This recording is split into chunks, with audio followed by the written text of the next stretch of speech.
petit coucou du matin où je viens d'échapper belle. Il y a une grande plaque de glace devant moi. Si j'avais commencé la vidéo avant, je l'aurais peut-être pas vu. Ouh là là.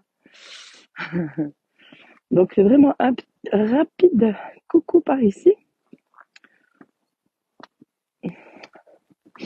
Un rapide coucou par ici. Je partage. Euh, J'ai juste envie de partager. Hier, c'était une journée incroyable. Ça a commencé par un massage que j'ai donné, puis 2 consultations, fin d'accompagnement. Ah non, un début et une fin, oui. La fin, c'était hier. Et, euh, et c'était tellement riche. Et le dernier rendez-vous, c'était un jeune homme de 20 ans qui m'a dit que vraiment, quand il est venu, il était sceptique, mais il voulait pas aller voir un psy, ce qui était vraiment pas bien. Et que c'est difficile Enfin, il m'a dit que ça serait difficile à expliquer ce qu'on a fait, mais en tout cas, ce qu'il a vu, c'est que sans qu'il ait rien à faire, sa vie, elle s'est transformée. Reste là, reste là, reste là, reste là. Et coucou Sabrine, j'espère que tu vas bien. Donc le jeune homme me dit, mais c'est incroyable parce que, comme je dis, j'étais sceptique au début, je voulais vraiment, bon, enfin voilà, je suis venue vers toi parce que je voulais pas aller voir un psy, mais je me suis dit, ouais. Et en 3 séances, voilà, enfin même en 2 séances, il y a quelque chose qui s'est passé et d'être dans le noir, il est dans la lumière et il rit tout le temps, quoi. Il y a tellement de choses qui ont changé dans sa vie sans qu'il fasse grand chose, juste en étant d'accord d'aller voir et de mettre des mots. Séverine, dis-moi comment tu vas. Ah, t'es plus là depuis la semaine passée. Voilà, et j'ai tellement de joie à partager ça, que ça peut être simple, vraiment très, très, très simple. Quand on arrête de chercher midi à 14h, quand on arrête de chercher à l'extérieur de soi, mais qu'on est juste d'accord de voir en soi. Et, j'adore partager ça, je suis tellement contente de voir, voilà, les gens prendre conscience, voir que c'est simple, c'est tellement simple. Et, euh, et là, en ce moment, il y a quelqu'un proche de moi qui vit des choses vraiment pas faciles et qui n'est pas d'accord d'aller voir. Et, euh, et c'est pas évident. Et ça m'amène à quoi? Ça m'amène à on ne peut pas faire pour les autres. Ça, c'est un truc, quoi.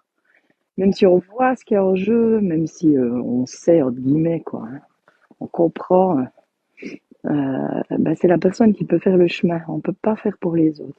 Et parfois, on peut être touché, ça peut nous rendre tristes, mais la meilleure chose qu'on puisse faire, c'est se concentrer sur nous, d'apporter du soutien si on peut, d'apporter de la bienveillance, de l'écoute peut-être, si c'est possible, hein, parce que des fois c'est compliqué d'écouter, mais on ne peut pas faire pour l'autre.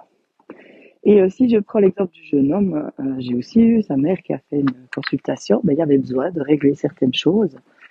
Et justement, cette consultation a permis de mettre des mots sur des choses qui se vivaient. Elle a pu lui partager et ça a aussi fait énormément de bien. Et c'est ce que je lui disais, la clé de tout, c'est la communication. Mais la communication sur les 3 plans, on va dire. Avec soi, tout d'abord, c'est peut-être la plus importante. Avec l'autre et avec quelque chose de plus grand que nous, qui est l'invisible, qu'on peut appeler Dieu ou j'en sais rien. Et communiquer avec plus grand que nous, c'est ouvrir notre perspective, ouvrir, ouvrir nos bras à autre chose, sortir de ce que l'on connaît. Et c'est ce que je disais hier à la première cliente, c'était sa première séance. Qui, parce que je pose toujours la question, est-ce que vous connaissez le tarot? Et je préfère quand on connaît pas, parce que tout ce qu'on connaît sur soi nous limite. Je suis comme si, voilà, tu t'empêches d'être autre chose. C'est comme l'exemple que je donne souvent ces derniers temps, c'est quand j'ai participé au mois de décembre à un stage et qu'il y avait 30 personnes, 30 avec moi, et que d'habitude, je suis même pas fichue de me souvenir du prénom de 5 personnes. Et que là, j'ai choisi consciemment de m'en souvenir. Donc je suis allée là en me disant, ok, je choisis de me souvenir des prénoms de tout le monde. Et c'est plus d'un mois après, je m'en souviens encore. J'ai pas dû travailler là-dessus, j'ai pas dû faire des exercices pour la mémoire. J'ai juste choisi de m'en souvenir. Et c'était immédiat. Coucou Lise. Et, euh,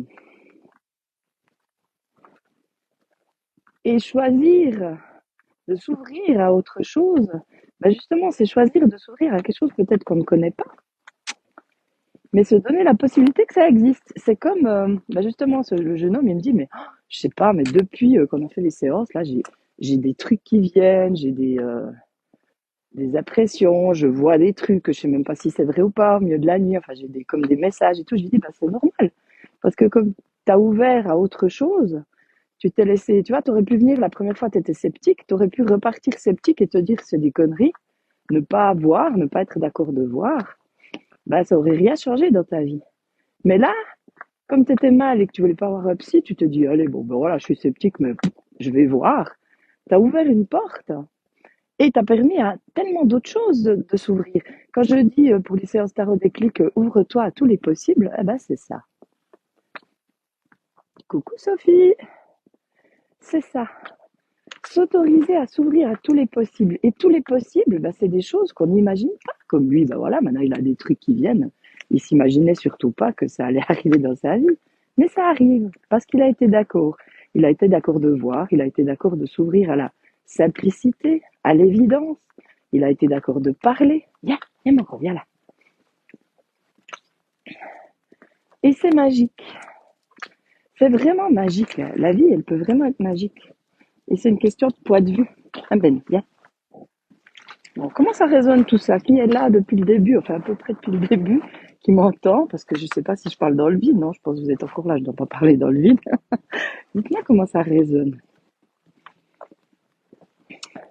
Et justement, là, on est sur deux niveaux. C'est s'autoriser et choisir. Choisir d'y croire aussi. Parce que, je vais juste enlever le wifi si jamais, comme j'arrive. De croire que autre chose que l'on connaît est possible. Et Idriss Aberkan, je ne sais pas si vous le connaissez, c'est un gars, qu'on peut dire un savant. Non, c'est une tête. Voilà. Il a écrit des livres, il fait des conférences, j'adore. Mais c'est des fois un peu compliqué. Il parle de l'ergonomie du cerveau. Et il dit que bah, c'est comme pas que l'ergonomie du cerveau, mais on est formaté, puis on va toujours creuser les mêmes sillons. Je crois que j'en ai parlé des sillons là, hier, je sais plus quand. Puis l'ergonomie du cerveau, bah, c'est justement, on a l'habitude de faire toujours la même chose, de penser la même chose. Et lui, il invite à défocaliser, à faire autrement. Puis il dit justement, notre cerveau, on l'utilise tellement peu par rapport à ses possibilités. Ben là, c'est la même chose. On a tendance à voir toujours du même angle. Et en voyant toujours du même angle, on voit toujours la même chose et on ne sort pas de nos trucs. Et coucou, Marcel Elisabeth Meria. Alors, c'est Marcel ou c'est Elisabeth? Bon, comment ça résonne ça? Est-ce que vous vous autorisez à ouvrir, à voir différemment? Et quand on commence justement à ouvrir différemment, tout est possible. Mais comme je dis, on ne peut pas faire pour l'autre. Et ça me fait penser aussi à quand sur les salons, je rencontre des femmes, tiens, ça fait un moment que ça m'est pas arrivé, qui me disent, oh, de toute façon, mon mari, il est pas ouvert à ça, ça changera jamais. Ben déjà, d'avoir cette croyance, c'est sûr qu'elle va pas changer. Mais justement, c'est clair que nos croyances favorisent que ça se passe. Hein. Donc, si tu crois que l'autre va pas s'ouvrir, ben, par loyauté, il va bien être obligé de t'obéir. Mais après, tout est possible. Mais quand on croit un truc fermement, on l'empêche d'arriver. Ça, c'est physique. Enfin, physique. Oh, le Ben, il veut rentrer. J'arrive à la maison. Comment ça résonne tout ça? Lise, t'es encore là? Séverine, est-ce que t'es là? Vous savez que moi, j'aime bien les interactions. Donc, si je parle dans le vide, voilà. Donc, si vous êtes arrivé plus tard, je vous encourage à regarder le début du live parce que ça peut vous intéresser si vous êtes encore là. Bon, j'ouvre au chien. Hop, voilà. Je referme un coup, juste le temps de terminé. Ah, c'était pas une bonne idée, j'ai plein de buée sur les lunettes. Bon, alors dites-moi comment ça résonne. Donc, je récapitule, parce que je me souviens de tout, mais je partageais ce que j'ai expérimenté, les retours des clients que j'ai eus, à quel point c'était facile et qu'il n'y avait rien à, pas grand chose à faire, juste être d'accord de voir, ou d'habitude on ne voit pas, ou d'habitude on n'est pas forcément d'accord de voir. S'ouvrir à autre chose que ce qu'on a l'habitude. Et surtout communiquer avec soi, avec l'autre. Mais la plus grande difficulté que j'observe, c'est la communication avec soi. Euh, ouais, on nous a pas appris, on sait pas. Souvent, on s'est coupé de nous parce que on a dû se protéger. Bah, notamment la personne que j'ai eue en premier hier, après un viol, voilà, il s'est coupé. C'est une protection quand on est enfant, mais cette protection, bah, tant qu'on n'accueille pas, qu'on fait pas la paix avec ce qui nous est arrivé, puis attention, c'est pas la question de pardonner, parce que pardonner, ces actes-là sont impardonnables. Et puis pardon, pour moi, ça n'a pas vraiment de sens. C'est avec soi qu'on a besoin de faire la paix, parce que souvent on se sent coupable de ça. Mais tant qu'on fait pas ça, on est en réaction et on peut pas communiquer avec soi. Je parlais tout au début d'une personne proche qui vivait des choses difficiles. Ben justement, elle n'arrive pas encore à faire ce pas d'aller à l'intérieur d'elle. Et c'est pour ça que c'est tellement dur, et c'est pour ça qu'elle accuse, et c'est pour ça qu'elle voit voilà, qu'elle accuse à l'extérieur, quoi. Ben oui, c'est l'autre, la source de toutes mes peines. Eh ben non, c'est jamais l'autre. L'autre, il n'y a que appuyer sur des boutons. Et ça fait souvent, on n'aime pas tellement entendre ça, hein. Mais c'est quand même la vérité. Et c'est ce que j'aime partager dans les ateliers effets miroirs. Et je me rends compte que j'ai mes écouteurs, donc j'espère que le son était potable, parce que des fois, c'est pas terrible. Bon, bah si vous avez rien à dire là-dessus, je vais m'arrêter. D'ailleurs, même si vous aviez à dire parce qu'il fait froid, regardez le replay si vous n'avez pas vu tout. Et puis dites-moi comment ça résonne. Et puis justement, par rapport à tout ça, ben moi j'organise régulièrement des ateliers sur l'effet miroir. Bientôt il y en aura en visio. Donc si vous êtes intéressé, faites-moi signe parce que moi je suis à Cours dans le Jura bernois en Suisse. Et ben, je fais des consultations sur la base du tarot de naissance, thème de naissance, tarot déclic, des séances très puissantes, courtes et puissantes. Bref, toutes sortes de choses. Donc, et si jamais ben, y a des questions, n'hésitez pas à me contacter en MP. Voilà.